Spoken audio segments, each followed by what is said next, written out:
நாம் அறிந்து கொள்ள வேண்டியது கன்னிகை அல்லது கன்னிப்பெண் என்றால் யார்? பார்த்து விடுவது நல்லது. பழைய ஏற்பாடு எபிரிய மொழியில் எழுதப்பட்டதால் பழைய ஏற்பாட்டில் இருந்து ஒரு வசனத்தின் மூலம் தெரிந்து கொள்வோம். ஆதியாகமம் 24 அதிகாரம் 16 வசனத்தில் அந்த பெண் மகா ரூபவதியும் புருஷனை அறியாத கன்னி பெண்ணுமாய் இருந்தாள். இவள் யார் என்றால் ஆபிரகாமின் மகனாகிய ஈசாக்கின் மனைவியாகிய ரெபேக்காள் என்பதை காண்கிறோம். நான் வாசித்த பழைய ஏற்பாட்டின் இப்பகுதியில் வரும் கன்னிகை என்பதற்கான எபிரேய சொல் அல்மா. இதன் பொருள் கன்னிகை திருமணமாகாத பருவ வயதுடைய பெண் என்பதாகும். புருஷனை அறியாத கன்னிகை என்பதற்கு எபிரேயத்தில் பெதுலா என்ற குறிப்பான சொல்லும் உண்டு.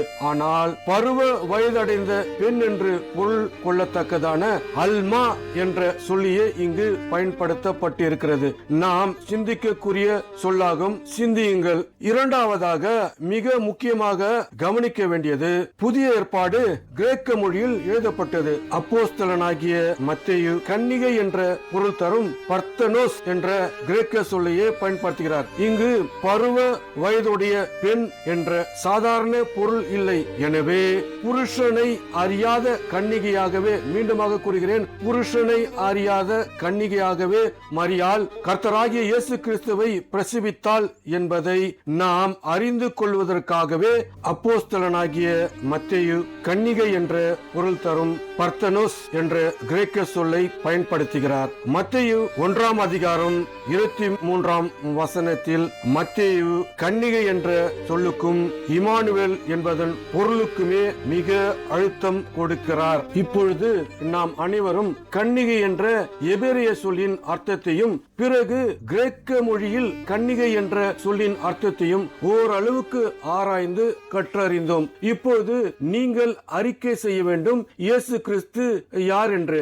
நான் மீண்டுமாக மத்தேயு எழுதின சுவிசேஷத்தில் 1 அதிகாரம் 18 வசனத்தை உங்களுக்காக நான் வாசிக்கிறேன். இயேசு கிறிஸ்துவனுடைய ஜனனத்தின் விவரமாவது, அவருடைய தாயாகிய மரியாள் யோசேப்புக்கு நியமிக்கப்பட்டிருக்கையில் அவர்கள் கூடி வரும் முன்னே அவள் பரிசுத்த ஆவியினால், மரியாள் பரிசுத்த ஆவியினாலே கர்ப்பவதி ஆனாள் என்று காணப்பட்டது.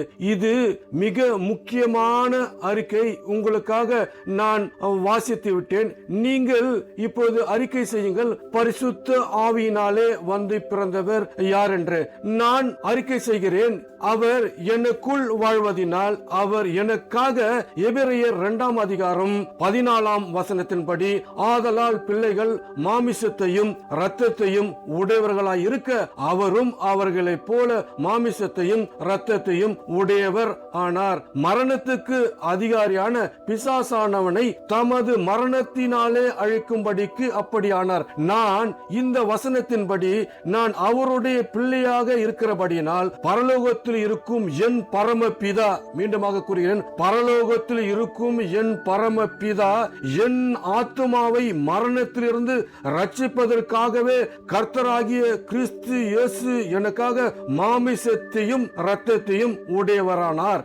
எனக்காக இந்த உலகத்தில் முதல் வருகையில் வந்தவர் கர்த்தராகிய இயேசு கிறிஸ்து என்பதை நான் அறிந்ததால் உங்களுக்கு ஆதி அப்போஸ்தல நித்திய சுவிசேஷத்தை அறிவிக்கிறேன். அவர் யார் என்று அப்போஸ்தலனாகிய யோவான் வெளிப்படுத்துகிறார்.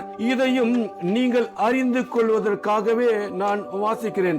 திவ்ய வாசகனாகிய யோவானுக்கு வெளிப்படுத்தின விசேஷத்தில் 1 அதிகாரம் 8 வசனத்தை வாசிக்கிறேன். நீங்கள் கேளுங்கள். இருக்கிறவரும் இருந்தவரும் வருகிறவரும் ஆகிய சர்வ வல்லமை உள்ள கர்த்தர் நான் அல்பாவும் ஒமேகாவும் ஆதியும் அந்தவுமாய் இருக்கிறேன் என்று திருவுளம் பற்றுகிறார். ஆமேன். அல்லேலூயா.